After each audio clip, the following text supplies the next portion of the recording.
Tonight, I want to talk about child's voice. And this is coming up for me in a lot of cases. It's coming up for a friend of mine in a case of hers.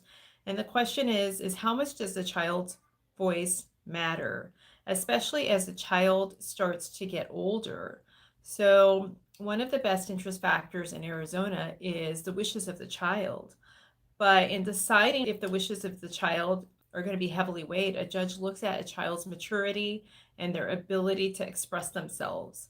So when kids are really young, when kids are little and they can't express themselves maturely, I think a judge is less likely to give what they have to say any weight. So the first question is how do you determine, or how does a judge determine what a child's wishes are? And there's different ways that can happen. I've tackled this topic in at least one of my videos, maybe more. But it's rare that a child goes into a courtroom and testifies against one parent or the other, or is cross-examined by an attorney. Usually there are things in place that allow a judge to figure out what the child's wishes are.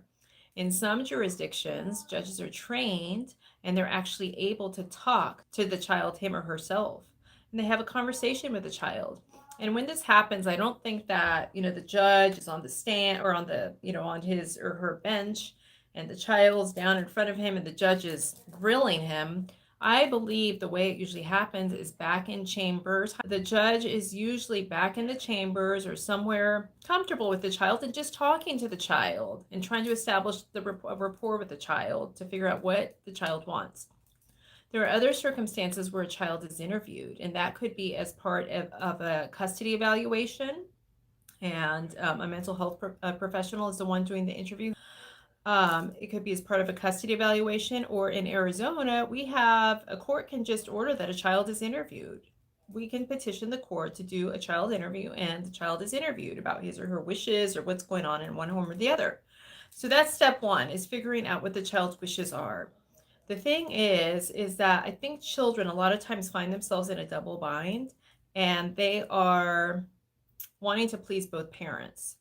And so they tell parent A, hey, mom, I want to be with you more of the time, or I don't want to go to dad's, or I don't, I want to go only every other weekend. Because the child thinks that's what mom wants to hear. And then the child turns around and goes and tells dad the same thing or something different.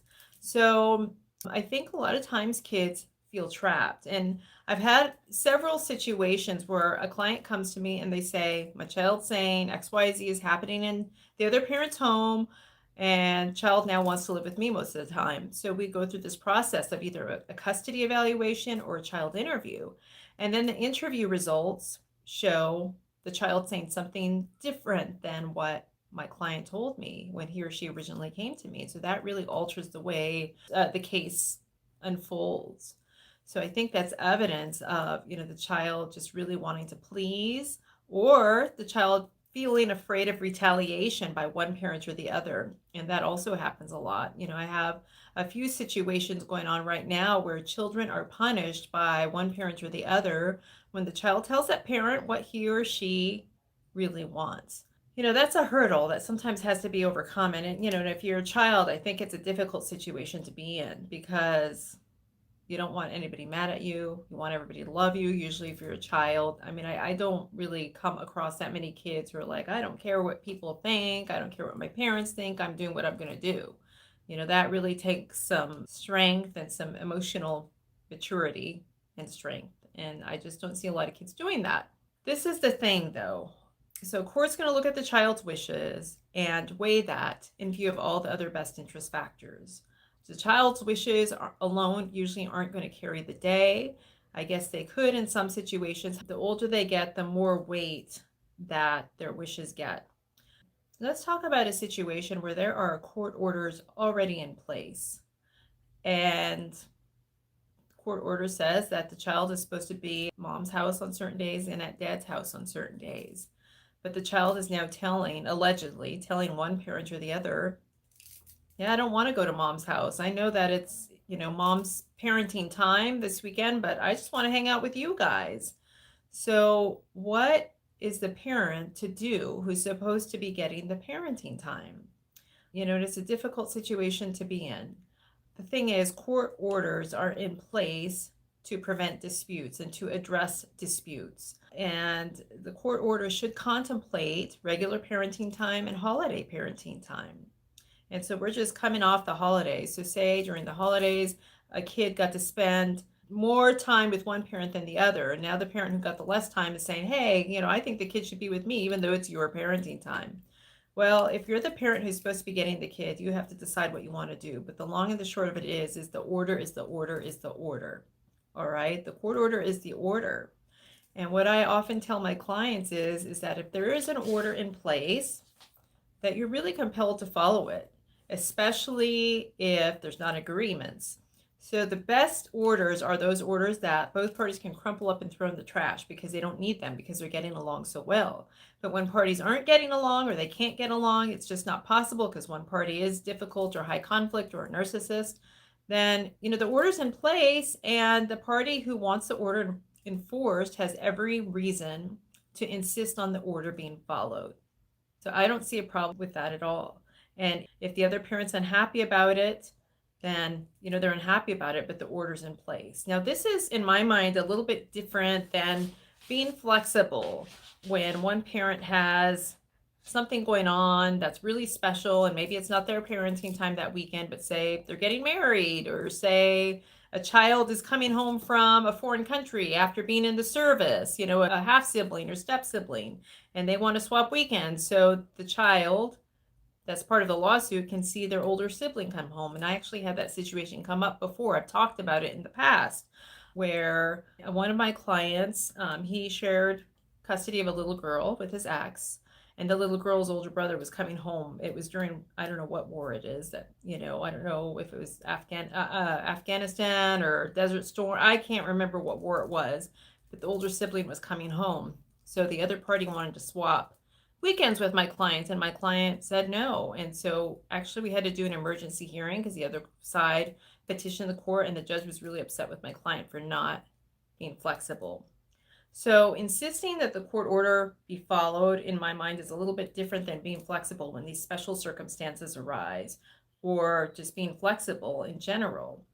The other parent asking for time just because they felt like they didn't get enough during the holidays may not be necessarily the best reason to let them have time with the kids if that's not what you want. If you're okay with it and you don't have a problem with it, then fine. But if you want your time with the child, then you can feel completely, in my mind, justified with insisting on the order. The order is the order for a reason. And if you're the parent who has a child that's saying, I don't want to go to mom's house, like I want to stay here with you, and the order says otherwise, the order says that the child should be at mother's house, and I think it's a real problem if you don't abide by that order. Unless there's a really good reason, you need to abide by the order. So a good reason, in my mind, is if there is some emergency situation happening, if you think the child is at risk, if you think the child's in harm's way, if the child's been abused, the child's exposed to danger. And if that is the situation, then you need to be taking the appropriate steps to have that order amended on an emergency basis. But I've had many judges smack the hands of clients who weren't following the order, for withholding the child from the other parent. And you need to follow the order unless there's an emergency. And if there's an emergency, like I said, then either the police need to be involved, the Child Protective Services Department in your state needs to be involved. You need to be getting emergency motions filed with the court. You need to be being proactive about trying to change that order. Otherwise, if you don't follow it, then it could be used against you in further litigation when the other party says, hey, mom is the parent who's not willing to allow frequent and meaningful contact with me because she withheld the child during my time. So the child's voice really does matter. It does matter. It matters when they're little, and it matters when they're older, when they're teenagers. It gets, judges give more weight to teenagers. That's what I find. I had one judge many years ago who, there was like a 16-year-old who did not want to go with my client, and there was no way mom could force the kid into the car. And the judge didn't slam the mother for not forcing the kid to go with my client. I think judges give more weight as the kids get older. But if a kid is older and they're telling you, I don't want to go with the other parent, you maybe need to be consulting with the lawyer and talking to the lawyer about your options. Because as long as a certain order is in effect, you parents are going to be on the hook for following that order.